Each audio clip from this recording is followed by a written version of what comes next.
Yield my time to Senator Portman. We appreciate Senator Johnson and Portman as new members of this committee. They both add great talent and expertise. Ron?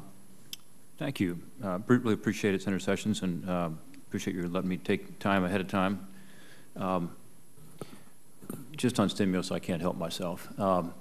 You know, Dr. Blinder is talking about infrastructure, and if you look at sort of the classic definition of infrastructure, probably it was 4.5% of infrastructure in the stimulus package. And to Dr. Bracken's comments about how inexpensive it is for government to borrow, so shouldn't we be borrowing to spend more? I mean, it is true that we are borrowing more than we should be, of course, and at the federal level, we're now borrowing about 40 cents for every dollar that we spend. And so there is an impact that goes beyond the, you know, the obvious, which is what the interest rate is. At some point, we can't just keep spending more than we take in and not expect to have an economic impact. So I just have to throw that out. Also, to throw out the fact that economists, including folks who, Dr. Blinder, were your successors at the Councils of Economic Advisors in this administration, of course, predicted that the stimulus is going to work in ways that it hasn't. And, you know, they predicted, as you know, unemployment would be under 7% now, and we're looking at 8.5%, and actually it'd be 8.7% over the last 2 months if we hadn't had so many people leave the workforce. So we all hope the economy is improving. I certainly see some positive signs. I also see some really troubling signs. But you can't say that the expectations that were set by those who supported this have been met. So I wish there had been more infrastructure in that legislation since it passed, and I certainly wish that we would have seen a better impact from it. I'm curious if I could go back to the health care debate, because I think all three of you, and I'm sorry I didn't get to hear your testimony, Dr. Blinder, but I know how you feel about it. All three of you understand the important role of health care in dealing with our fiscal crisis as well as our economic crisis. In other words, this incredibly slow growth we've seen in this recovery compared to other recoveries, and really a true jobless recovery. In 2001 and 2002, we called it the jobless recovery. At this point, 48 months after the recession, we had net about 350,000 new jobs. Here we're down about 6.1 million jobs. In 81, 82, the deeper recession, we were up over 6 million jobs at this point in the recovery, and here we're down 6. So I think healthcare is playing a role, not just in the long-term problems that we face, but also in some of the uncertainty you talked about. And I liked what you said, Dr. Bracken, about the fiscal landscape being cluttered with uncertainty. And in your 30 years, you've never seen such uncertainty as you see now. I think a lot of it is these huge unfunded liabilities in healthcare. So you were starting to go there in response to Senator Johnson's question, and I wonder if you could talk about that. And the first part of your response was that we are focusing too much on the discretionary spending side, as I read it, and I thought you were going to follow that with something about the need for us to focus on long-term. The real issue in healthcare is there are two parts to it. One is the population is aging, and as you get older, you require more medical attention. And the second is that the prices of medical services are rising faster than overall prices.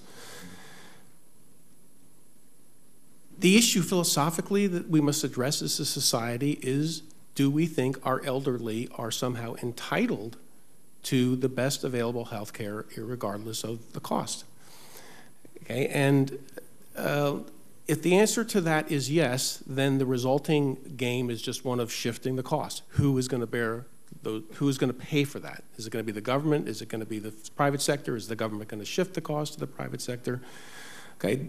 The other issue as well, maybe we are just going to tell these folks, these aging folks, that they really are not necessarily entitled to the best medical care that money can buy under all circumstances.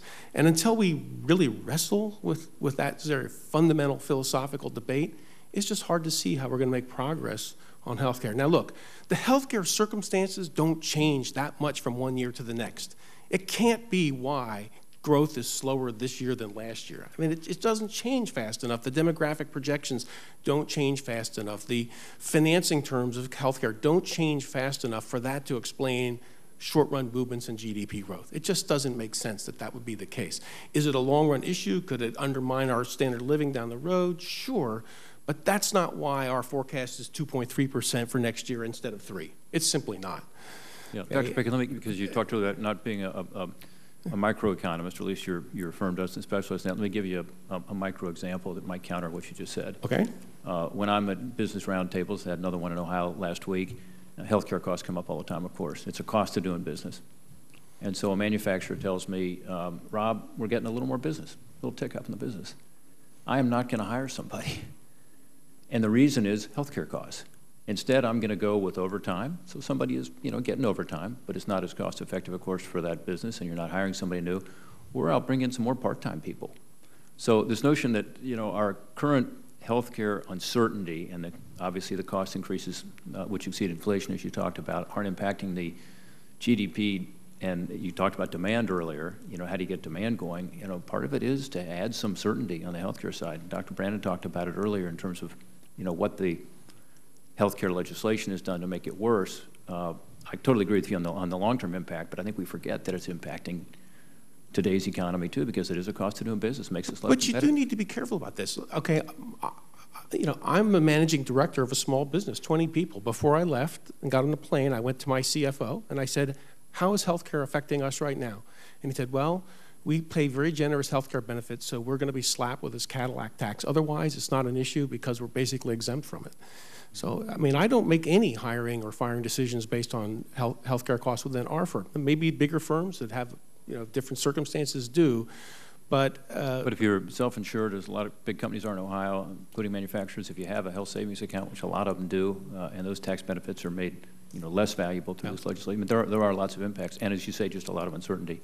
Dr. Brand, I agree with that. Healthcare? Yeah, I think the example you stated is not uncommon. There's a lot of what we call labor hoarding out there, and there has been for a while. Firms are very reluctant at the beginning to lay off workers when a recession comes because they're not going to save all that much. They'll have to pay healthcare costs for a while, but then once they lay them off, they really don't want to bring them on. Ideally, we want a labor market where we don't have high fixed cost of hiring people, and that's one of the things that high healthcare cost does.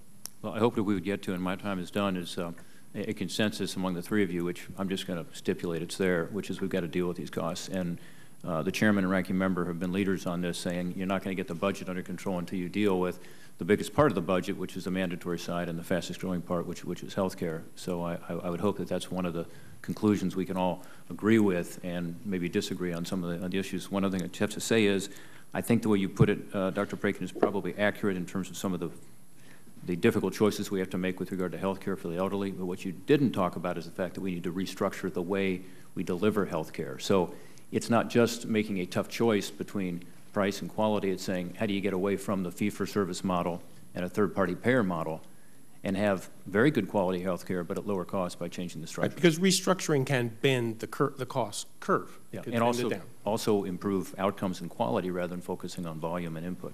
Thank you, Mr. Chairman. I just want to say how much I agree with Senator Portman's last statement. If there's one thing that's clear in hundreds of hours of hearings on health care is we've got to change the way we pay for health care. I mean, we create incredible incentives for waste in our current system. I think virtually everyone is in agreement on that score. So hopefully that could lead to us taking action. Senator Merkley.